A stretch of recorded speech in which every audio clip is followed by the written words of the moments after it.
Welcome directly to today's daily audio briefing of the Curated News. Right, curated by Sandeep Ohri. Exactly. Our mission here is, just to bring you a clear, sequential rundown of today's top factual reports, just to get your morning started right. Yeah, so jumping right into it with item one, the Times of India reports that a shopper actually ordered an iPhone on Flipkart, but they received beard growth oil instead. Wait, beard growth oil? Imagine ordering a tuxedo and being handed a pair of socks. That is wild. It really is. And the Consumer Court actually awarded them a 2.14 lakh rupee compensation for it. Wow. Well, that is definitely deserved. Moving to our second item, also from the Times of India, it turns out 41 million Indian children are currently overweight or obese. Yeah, that is a heavy statistic. And Sandeep actually notes a really sharp observation here. He questions, how much more ultra-processed junk food and sugary drinks are we going to keep feeding them? Right, it's a huge systemic issue. Moving to item 3, according to the Business Standard, the Supreme Court has officially banned the posting of its proceedings on social media without permission.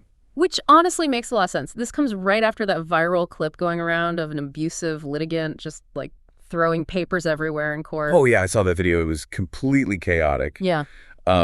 Keeping with the Business Standard for item 4, they highlight this crazy paradox in India's fast-track courts. Oh, the backlog situation. Yeah. Across 880 of these courts, there are 1.33 million pending cases, with UP accounting for 72% of that total. Wow. Can we even call them fast track with a million-case backlog? Yeah. FAST is definitely doing a lot of heavy lifting there.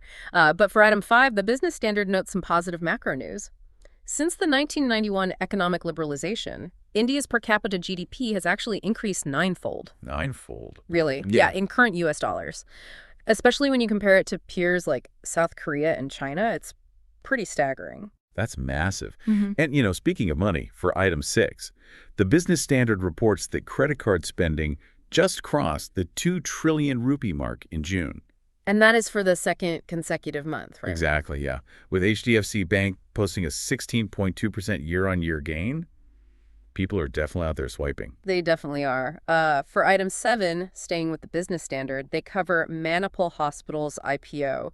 It is a massive 9,275 crore IPO. That's huge. That's what, the largest in healthcare? It is India's largest in healthcare ever, yeah.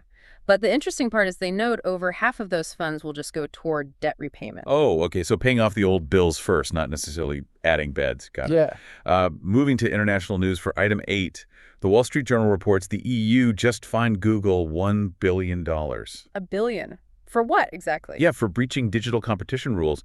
They basically favored their own search services and actively restricted app developers. Ah, right. The classic walled garden approach.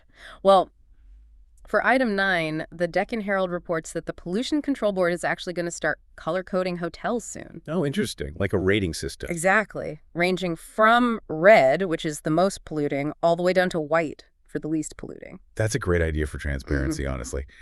For item 10, the Times of India highlights this massive gap in urban open spaces. Yeah. Government guidelines recommend 10 to 12 square meters of open space per person, right? Right, but the actuals are just drastically lower. Delhi is at 4.84, Bengaluru at 2.10, and Mumbai is all the way down at 1.28. Wow, just 1.28. That is incredibly claustrophobic. It really is. Well, finally, for item 11, the Deccan Herald covers the opening of the 23rd Commonwealth Games in Glasgow today. The Indian contingent is actually being led by Mirabai Chanu and Lavlina Borgohain. Oh, that's fantastic. Yeah, and Sandeep shares a really thoughtful observation on this. While some argue the games should be scrapped as, relics of British imperialism, Sandeep adds that setting politics aside, we just desperately need these opportunities for international athletes to compete. And wrapping it up for another Saturday morning is this: let the games begin. Have a fab day, folks, and we'll see you tomorrow morning.